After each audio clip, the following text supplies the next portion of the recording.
Merci d'être ici aujourd'hui et de vous intéresser à cette histoire. Aujourd'hui, nous allons découvrir Avery Bennett, une femme qui a vécu une expérience de mort imminente et qui est revenue avec une vision complètement transformée de ce qui existe au-delà de cette vie. Préparez-vous car ce voyage promet de toucher le cœur et de susciter des réflexions profondes. À présent, je laisse la parole à Avery elle-même. Je suis Avery Bennett. Jamais je n'aurais imaginé être ici pour partager quelque chose d'aussi intense. Pendant longtemps, j'ai gardé cette expérience pour moi. Ce n'était pas par peur du jugement, mais parce que moi-même, je ne savais pas comment mettre en mots quelque chose qui va au-delà de notre compréhension.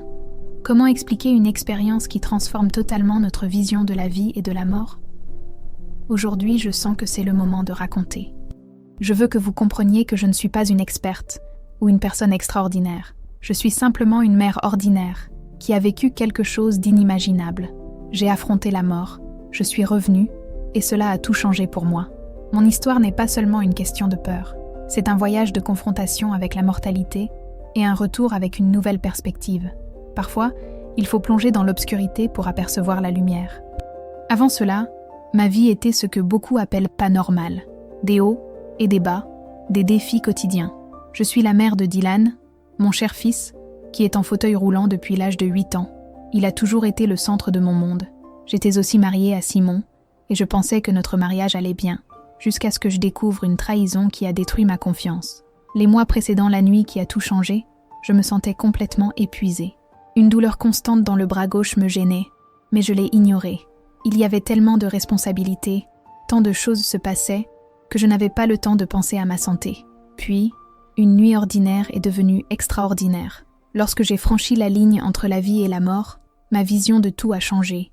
Je suis ici pour partager cette expérience, en espérant qu'elle touche quelqu'un et apporte une nouvelle perspective. Je sais que cela peut sembler fantasque pour certains, mais je vous assure que chaque mot est vrai.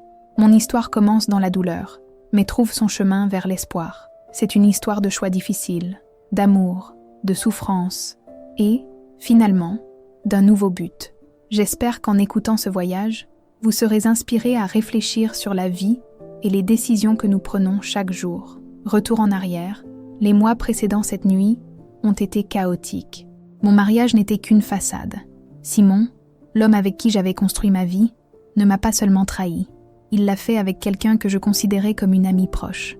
Comme si cela ne suffisait pas, elle était enceinte. La douleur a été amplifiée par l'humiliation publique. Des murmures et des regards de pitié me suivaient partout où j'allais. Je me sentais brisée, mais je devais être forte pour Dylan. Lui aussi faisait face à ses propres luttes, et le voir affronter ses limitations physiques était déchirant. En même temps, j'ai commencé à ressentir une étrange douleur dans le bras gauche. Un engourdissement qui semblait porter tout le poids du monde.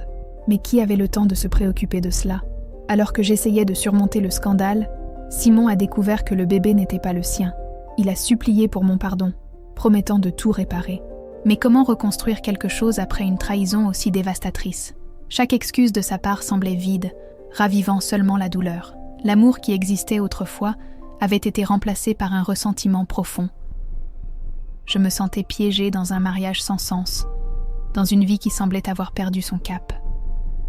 Mon épuisement physique et émotionnel grandissait de jour en jour, et je ne savais pas que j'étais sur le point de vivre quelque chose qui allait tout changer. La nuit fatidique est arrivée sans avertissement. Je voulais juste un moment de normalité, une pause pour oublier la tension. J'ai donc décidé de me joindre à des amis pour une partie de poker. Ce fut une brève échappatoire à la réalité, un instant où je pouvais être simplement moi-même. Nous avons ri, discuté, et pendant un moment, je me suis sentie libérée du poids que je portais. C'était comme une bouffée d'air frais après avoir été étouffée pendant si longtemps.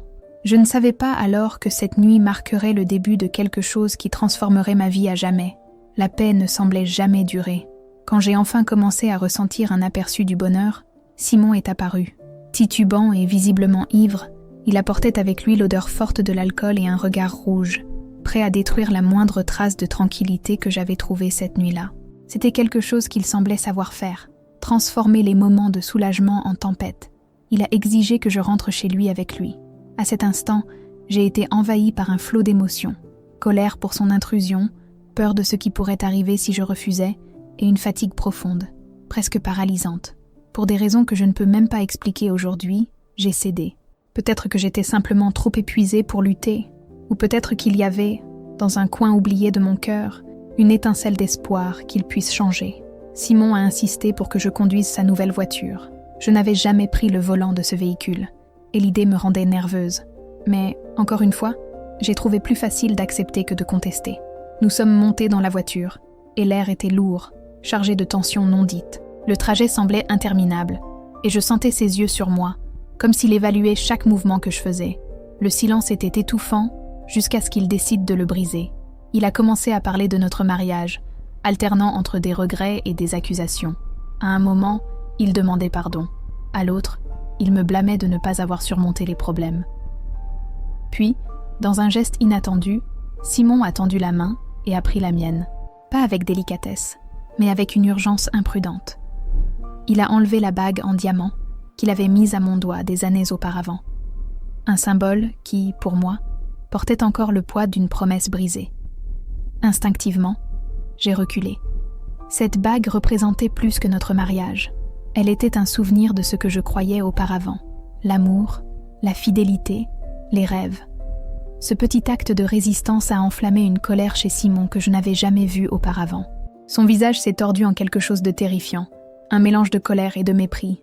Avant que je ne puisse réagir, il s'est jeté sur moi. En quelques secondes, je me suis retrouvée immobilisée sur le siège, son poids écrasant mon corps. Ses mains, qui étaient autrefois pleines de tendresse, étaient maintenant une prison. Il a serré mon cou avec force, m'arrachant l'air de mes poumons. La panique m'a envahi. J'essayais de lutter, mais c'était inutile. Mon corps s'affaiblissait, et des points noirs ont commencé à danser devant mes yeux. Alors que ma vision se voilait, des images de Dylan ont envahi mon esprit. J'ai pensé à mon fils, à comment il affronterait le monde sans moi. J'ai pensé à ma famille, à mes amis, aux conversations inachevées et aux rêves que je n'avais pas encore vécus. Quand tout semblait perdu, quelque chose d'extraordinaire s'est produit. L'agonie et la peur ont disparu, comme si quelqu'un avait levé un voile. Soudainement, j'étais légère, flottant au-dessus du chaos. J'ai regardé en bas et j'ai vu mon propre corps sur le siège de la voiture, Simon essayant encore de me secouer et d'appeler mon nom. C'est alors que je me suis rendu compte, je n'étais plus prisonnière de cette réalité. Une sensation de tranquillité écrasante m'a envahie. Il n'y avait plus de douleur, de peur ou d'inquiétude, juste la paix. À cet instant, une lumière indescriptible est apparue. Elle était chaude, accueillante, plus brillante que tout ce que j'avais jamais vu. Elle m'a enveloppée d'un amour si profond qu'il semblait remplir chaque partie de mon être. Alors que la lumière m'attirait, j'ai ressenti que j'étais guidée par une force aimante, plus grande que toute compréhension humaine. La notion du temps a disparu. Passé, présent et futur se sont fusionnés en une seule existence. C'était comme si tout avait pris sens d'un coup, comme si j'avais accès à la propre trame de l'univers. Je fus transportée dans un endroit au-delà des mots. Ce n'était pas un espace physique, mais un état de conscience où tout semblait connecté. Les couleurs étaient plus vives, les sons plus intenses, et l'énergie autour de moi pulsait de vie. Là, je ressentis un sentiment d'appartenance que je n'avais jamais expérimenté auparavant. Je réalisais que mon voyage n'en était qu'à ses débuts. Ce moment, aussi effrayant qu'il ait été, n'était que la porte d'entrée de quelque chose de bien plus grand que ce que j'aurais pu imaginer. Dans cette dimension de paix et de compréhension, je fus envahie par une révélation transformatrice. Pour la première fois, je perçus l'essence de la vie, la véritable nature de l'amour et la profonde connexion qui unit toutes choses. C'était comme voir l'univers comme une toile complexe, où chaque choix et chaque action laissent sa marque sur le vaste tissu de l'existence. Ma vie ne semblait plus être une ligne du temps linéaire, mais un riche mosaïque, où chaque moment, chaque connexion et chaque lutte contribuaient à façonner qui j'étais. Je pensais aux erreurs que j'avais commises et aux leçons que j'avais apprises. Curieusement, je ne ressentais aucun regret. Au lieu de cela, j'étais remplie d'une clarté absolue et d'une acceptation sereine. Au milieu de cette épiphanie, une présence enveloppante s'approcha. Ce n'était pas une figure au sens conventionnel, mais une énergie vibrante d'amour inconditionnel. Elle irradiait une sécurité, comme un guide aimant éclairant mon chemin. Nous communiquions sans mots, à travers des sentiments et une compréhension profonde. Chaque question que je portais sur la vie, la souffrance et ce qu'il y avait au-delà de la mort fut répondue avec une clarté instantanée. C'était comme si les réponses avaient toujours été là, attendant que je les voie. Je compris que la vie sur Terre est un voyage d'apprentissage, où les défis sont des marches pour notre croissance. Je vis l'amour comme la force la plus puissante de l'univers, transcendant même la mort. Mes pensées se tournèrent vers Simon et ses actions. Plutôt que de la colère ou de l'amertume, je ressentis de la compassion. Pour la première fois, je vis la douleur, les peurs et les insécurités qui le consumaient, même si ses choix avaient causé tant de souffrance. Je pensais aussi à Dylan, mon fils, et un amour si accablant m'envahit qu'il semblait se déployer sans fin. Je compris que sa vie, avec toutes ses difficultés, avait un but profond. Il était destiné à impacter de nombreuses vies, enseignant le courage et la résilience. En absorbant ces révélations, je sentis qu'un choix crucial se présentait à moi. Je pouvais rester dans cet état de paix et de compréhension, en m'enfonçant encore plus dans des vérités universelles, ou revenir à ma vie antérieure. La décision pesait sur moi. Une partie de moi voulait rester, mais une autre partie sentait un appel, un but qui devait encore être accompli. C'est alors que quelque chose d'extraordinaire se produisit. Une vision prit forme devant moi, révélant un futur que je n'aurais jamais pu imaginer. Je vis Dylan, non pas comme l'enfant limité que je craignais qu'il devienne, mais comme un jeune homme fort et confiant. Il se tenait debout, marchant avec détermination. C'était un adulte, peut-être dans la vingtaine, rayonnant de joie. À ses côtés, une jeune femme le regardait avec amour et tenait sa main. C'était sa femme. Mon cœur déborda de joie. Ensuite, la scène changea, et je vis Dylan dans une maison chaleureuse, jouant par terre avec 2 jeunes enfants, mes petits-enfants. Leur rire emplissait à la pièce, et ils criaient « Papa !» tandis qu'il les faisait tourner dans les airs, avec un sourire si authentique qu'il semblait illuminer l'endroit. La vision continua, montrant Dylan dans un bureau, entouré de livres et de papiers, plongé dans son travail. Il était devenu un professionnel respecté, quelqu'un qui faisait une différence dans le monde. Plus tard, je le vis prononcer des discours devant de grands auditoires, partageant son histoire de résilience et inspirant des milliers de personnes. Des reconnaissances et des prix arrivèrent, célébrant ses contributions à la société. Je le vis vieillir avec grâce, entouré d'amour, de sa famille, de ses amis et de tous ceux qui l'avaient touché par son histoire. À chaque moment, Dylan rayonnait de détermination et de joie de vivre. C'était un futur que j'avais toujours souhaité pour lui, mais que, au milieu de tant de limitations, je n'avais jamais imaginé possible. À chaque scène qui se déployait, je compris le but de cette vision. C'était un rappel, une caresse douce pour me montrer que mon fils aurait besoin de moi non seulement pendant son enfance, mais tout au long de son voyage, tandis qu'il grandissait et devenait l'homme que j'avais entrevu. Je compris que mon rôle était essentiel dans sa transformation, d'un garçon limité à un adulte accompli et heureux. Tout à coup, tout prit sens. Avec une détermination inébranlable, je sus que je devais revenir. Peu importe la difficulté, ce n'était pas seulement à propos de moi. Dylan aurait besoin de mon soutien, surtout dans les moments où il douterait de lui-même ou affronterait des défis qui paraîtraient insurmontables. Même lorsque la vision commença à disparaître, les sentiments qu'elle avait éveillés en moi demeurèrent, un mélange accablant d'espoir, de force et d'amour inconditionnel. Je savais que le chemin à suivre serait semé d'obstacles, de doutes et de douleurs, mais j'avais enfin trouvé la clarté. J'avais un but, une raison de lutter de toutes mes forces.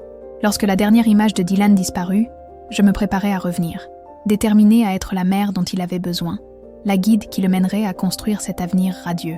Cependant, avant de revenir, quelque chose d'autre m'attendait, un voyage inattendu qui défierait tout ce que je pensais savoir sur la vie et la mort. Quand je croyais que mon expérience ne pouvait pas devenir plus intense, je ressentis un changement brusque.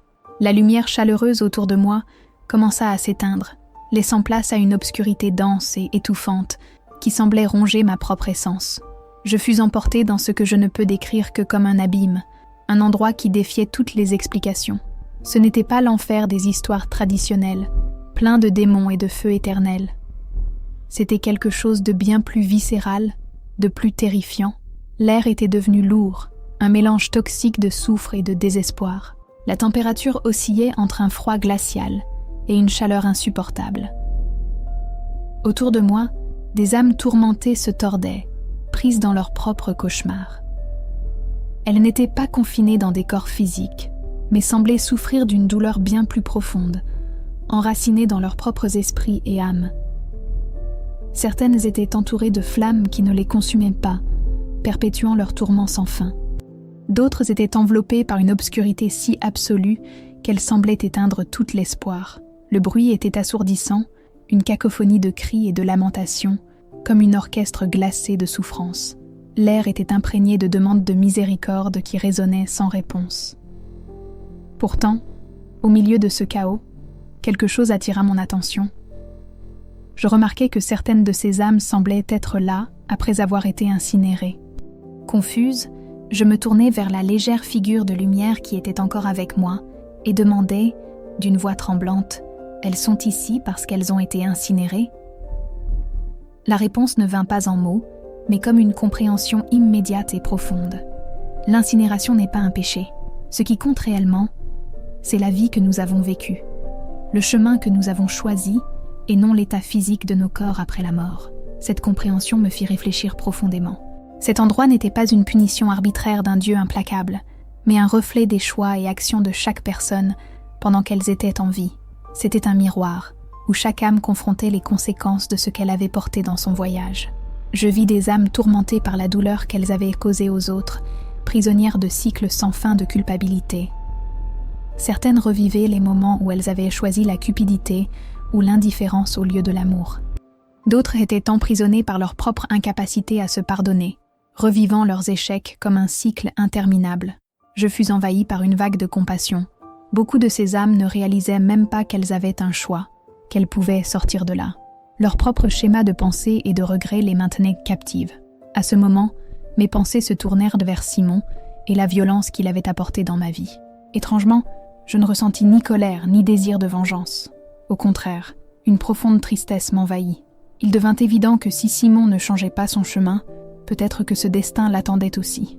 Cette expérience dans ce lieu sombre m'apprit une leçon cruciale. Chaque choix, chaque action porte un poids. Notre responsabilité personnelle n'est pas seulement un fardeau, mais une opportunité de façonner notre destin et d'impacter le monde autour de nous. Je compris que même les décisions les plus difficiles pouvaient être guidées par l'amour, la compassion et l'espoir. Et puis, avec cette vérité dans mon cœur, je me préparais pour ce qui allait suivre, sachant que, même au milieu de l'obscurité, il y a toujours un choix. Chaque choix, chaque mot, chaque action a le pouvoir de nous élever ou de nous enfoncer. Finalement, je ressentis une légère traction, comme si un fil invisible me guidait de retour dans mon corps physique, dans la vie que j'avais momentanément laissée derrière. Cette transition fut graduelle, mais pleine de sens. Je portais désormais le poids du voyage que j'avais affronté, accompagné d'une nouvelle perspective sur le bien et le mal, le ciel et l'enfer. Je compris que ces concepts n'étaient pas des lieux physiques, mais des états d'être, façonnés par les choix que nous faisons chaque jour. Mon passage par cette expérience terrifiante m'a donné une détermination renouvelée pour embrasser la vie. Je comprenais que j'avais une mission vitale, prendre soin de Dylan, l'aider à atteindre son potentiel et, au-delà de cela, encourager les autres à rechercher la bonté et la lumière, même dans les moments sombres. Armée de ce nouveau but, je me sentais prête à affronter n'importe quel défi. Cependant, en un instant, tout bascula. Je fus brusquement ramenée dans mon corps, prisonnière à nouveau d'une carcasse de chair et d'os. Quelques instants avant, je flottais dans un royaume de paix infinie, ma conscience élargie par des vérités universelles. Maintenant, tout cela semblait un rêve lointain, se dissipant comme la brume au matin. Plus j'essayais de saisir cette connaissance, plus elle m'échappait, s'écoulant comme de l'eau entre mes doigts.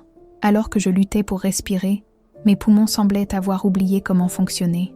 Chaque inspiration brûlait, ma poitrine battait douloureusement, probablement en raison des tentatives pour me réanimer. Chaque battement de mon cœur était un effort monumental, et le contraste entre la douleur excruciante dans mon corps et la sérénité que j'avais connue était accablant. Lorsque j'ouvris enfin les yeux, le monde autour de moi semblait étrange, presque méconnaissable. Les couleurs étaient ternes, les sons étouffés, comme si tout était lointain, au-delà d'un voile fin qui me séparait de la réalité. C'est alors que je vis Simon. Il était là, avec une expression de choc et de terreur, tremblant alors qu'il me secouait et appelait mon nom.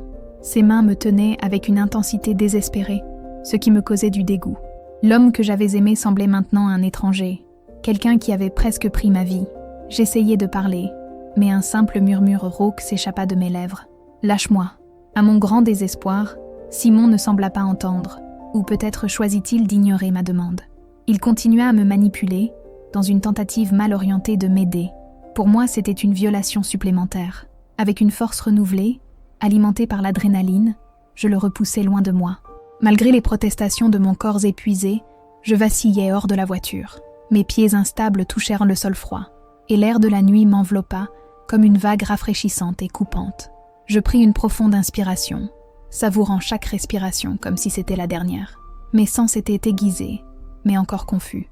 L'odeur de l'herbe humide, le bruit lointain d'un chien aboyant et les lumières clignotantes de la rue créaient une atmosphère irréelle. Derrière moi, Simon sortit de la voiture, sa voix frénétique mêlant anxiété et regret. « Avery, s'il te plaît, laisse-moi t'aider. Je suis désolée, je ne sais pas ce qui m'a pris. » Ces mots tranchèrent le silence comme des lames. Lorsque je me retournai pour le regarder, un choc me saisit.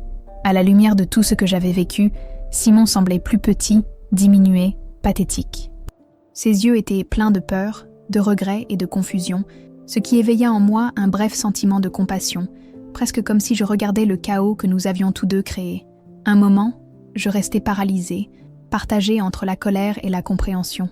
Mais au milieu de tout cela, je réalisais que j'avais maintenant un choix. Je pouvais céder à la haine et me laisser consumer par le passé ou avancer, guidée par l'amour, la compassion et la promesse d'un avenir différent, pour moi et surtout pour Dylan. Ce choix serait la prochaine étape de mon voyage. Mais alors, la réalité de ces actions me frappa à nouveau. Les marques des mains de Simon brûlaient encore sur mon cou, et les souvenirs de l'étouffement et du désespoir revinrent comme une marée sombre, m'engloutissant dans des vagues de douleur et d'indignation. « Ne t'approche pas », réussis-je à dire, me surprenant moi-même par la fermeté de ma voix. « C'est fini, Simon, c'est fini. » Il fit un pas en avant, la main tendue comme s'il voulait se reconnecter. Mon instinct réagit instantanément, et je reculai aussi rapidement. « S'il te plaît, Avery, on peut parler. Je peux changer, je te jure. » Sa supplication brisa quelque chose en moi, comme si un barrage s'était rompu, libérant toute la colère et la peur que j'avais gardée pendant si longtemps. « Changer ?» criai-je, ma voix résonnant dans le silence de la rue. « Tu m'as presque tué, Simon. » « Non, en réalité, tu m'as tué. Je suis morte là, dans cette voiture. » Il me regarda avec un regard vide, confus, incapable de comprendre la profondeur de mes mots. Comment pourrais-je lui expliquer le voyage que je venais de vivre, la mort que j'avais expérimentée, l'enfer que j'avais entrevu? Tu ne comprends pas. Les mots jaillirent de moi comme un torrent. J'ai vu des choses que tu ne croirais même pas. J'ai compris des vérités qui vont au-delà de ta compréhension. Et tu sais ce que j'ai compris? Je pointai fermement l'espace entre nous. Ça n'est pas de l'amour. Ça ne l'a jamais été. Simon se figea, abasourdi, tandis que je libérais des années de douleur et de ressentiment accumulés. Je parlais de sa trahison, de la façon dont il n'avait pas seulement détruit notre mariage, mais aussi ma confiance et mon estime de moi. Je racontais le poids d'essayer de maintenir notre famille unie tout en sacrifiant mon propre bonheur. Et Dylan, continuai-je, ma voix pleine d'émotion, notre fils va tout surmonter. Il inspirera de nombreuses personnes et trouvera le véritable amour. Et moi, je dois être là pour lui. À chaque mot, une force grandissait en moi. Ce n'était pas de la colère, c'était un but. Cette nuit n'était pas juste une fin, c'était un tournant. C'est fini, Simon, dis-je. Maintenant calme, je m'en vais et tu ne m'en empêcheras pas. Si tu veux changer, fais-le. Mais sans nous. En m'éloignant, j'entendis le bruit métallique de mon anneau en diamant tombant de sa main et frappant le sol. Je ne me retournai pas. L'histoire était terminée. Je partis dans l'obscurité de la nuit, mon corps épuisé, mais mon cœur léger comme il ne l'avait pas été depuis des années. D'une certaine manière, je renaissais cette nuit-là. J'étais prête à embrasser ce qui viendrait, avec la clarté de celle qui s'était enfin libérée. La paix m'enveloppait. Je savais que le chemin serait difficile, qu'il y avait beaucoup à guérir. Mais, pour la première fois depuis des années, je ressentais de la joie face à l'inconnu. La vie était un cadeau, et le véritable amour, l'amour pour moi-même et pour Dylan, avait une force que je comprenais maintenant profondément. Les jours et les mois qui suivirent, les répercussions de cette nuit furent comme une montagne russe émotionnelle. Ma récupération n'était pas seulement physique, elle impliquait une guérison émotionnelle et spirituelle. Mon corps avait besoin de temps pour se remettre du traumatisme. Pendant des semaines, ma gorge me faisait mal, un rappel constant de tout ce que j'avais enduré. Avaler ou parler était difficile, et les marques sur mon cou mirent du temps à disparaître. Mais la douleur physique n'était que le début. Le véritable défi était de gérer l'impact émotionnel et psychologique de l'attaque. Au début, le sommeil ne venait pas. Chaque fois que je fermais les yeux, les souvenirs revenaient, revivant chaque seconde d'étouffement et de peur. Je fermai les yeux et fus projetée de nouveau cette nuit terrifiante. La panique, l'étouffement, l'obscurité, chaque détail revenait avec une clarté douloureuse, comme si je vivais tout à nouveau. C'est ce qui m'a poussée à chercher de l'aide professionnelle. Je savais que je ne pouvais pas tout affronter seule. Les séances de thérapie sont devenues un pilier dans ma guérison. Au début, revisiter le traumatisme et exprimer mes peurs était effrayant. Mais peu à peu, j'ai commencé à démêler chaque couche de ce que j'avais vécu. Non seulement l'attaque, mais aussi l'expérience de la presque mort. Parler de mon voyage au-delà de la vie était encore plus difficile. Comment mettre en mots quelque chose d'aussi profond ? J'avais peur que mon thérapeute pense que tout cela n'était qu'une création de mon esprit. La guérison a été plus que de retrouver mon équilibre. C'était aussi faire face à une montagne d'émotions, en particulier en ce qui concerne Simon. J'oscillais entre la colère et la trahison, mais il y avait des instants de compréhension. Je me souvenais de la compassion que j'avais ressentie pour lui cette nuit-là, reconnaissant ses propres douleurs. Le défi était de réconcilier ces sentiments sans perdre de vue mon objectif de continuer à avancer. Dylan a été mon pilier pendant tout cela. Au début, il était confus, ne comprenant pas pourquoi nous étions chez la sœur ou pourquoi son père n'était plus avec nous. Je lui ai expliqué de la manière la plus légère possible, évitant les détails lourds. Voir la résilience de Dylan me donnait de la force. Il s'est adapté à la nouvelle vie avec un courage inspirant. La vision que j'avais de son avenir brillant est devenue ma motivation, même dans les jours les plus sombres. Peu à peu, j'ai reconstruit ma vie. J'ai trouvé un appartement confortable pour nous, un véritable chez nous. Retourner au travail a été un autre défi. Au début, il était difficile de me concentrer, et je sentais les regards curieux et les expressions de pitié de mes collègues. Mais avec le temps, j'ai retrouvé mon rythme. Le plus grand changement, cependant, a été ma nouvelle perspective sur la vie. Après avoir frôlé la mort, tout semblait plus précieux. Les petites joies, le rire de Dylan, la chaleur du soleil, la première gorgée de café, étaient maintenant des trésors. J'ai commencé à méditer, cherchant cette paix que j'avais ressentie lors de mon expérience. Bien sûr, ce n'était pas toujours facile. Certains jours, la réalité semblait distante de ce moment de sérénité, et je remettais tout en question. Mais, dans les moments de silence, cette connexion revenait, me rappelant qu'il existe quelque chose de plus grand. Ma spiritualité s'est aussi profondément transformée. Je ne suivais pas une religion spécifique, mais je croyais en la bonté de l'univers et dans le tissu invisible qui nous relie. Chaque obstacle est devenu une opportunité de croissance. Peu à peu, j'ai affronté ces moments avec un cœur ouvert. Mon voyage n'était plus seulement une question de guérison, mais une transformation profonde. La femme qui est sortie de cette expérience était plus forte, plus sage et plus compatissante. J'avais affronté mes plus grandes peurs et la mort elle-même, et j'étais ressortie avec un nouveau but.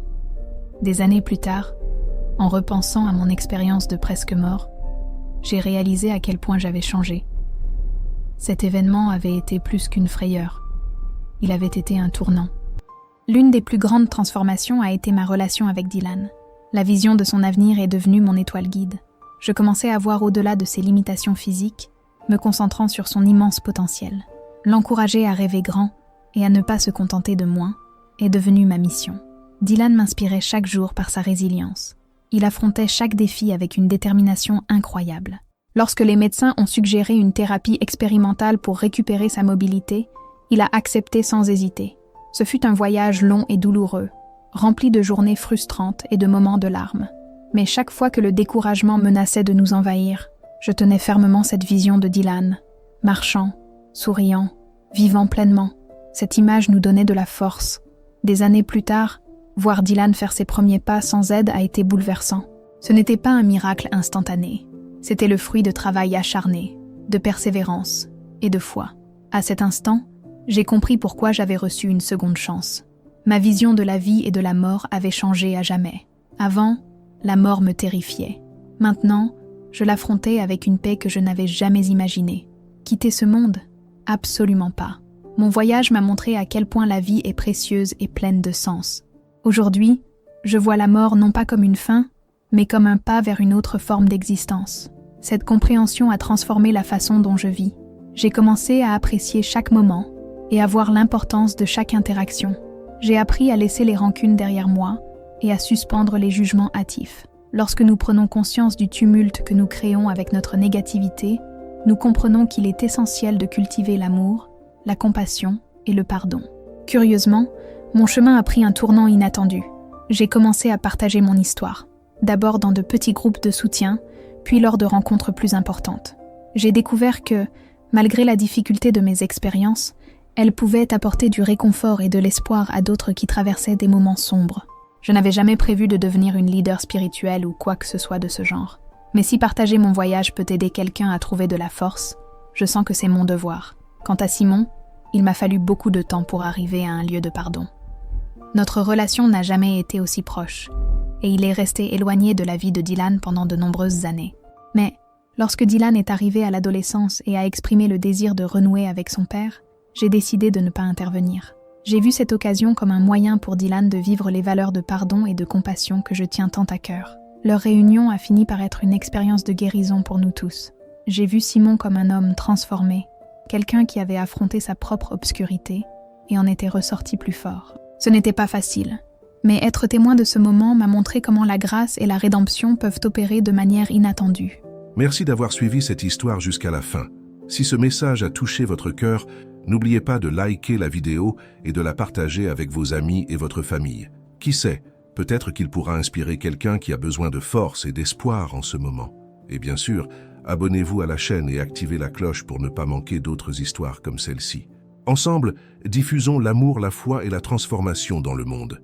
À bientôt et rappelez-vous, chaque choix est un pas vers quelque chose de plus grand. Que Dieu vous bénisse et à bientôt.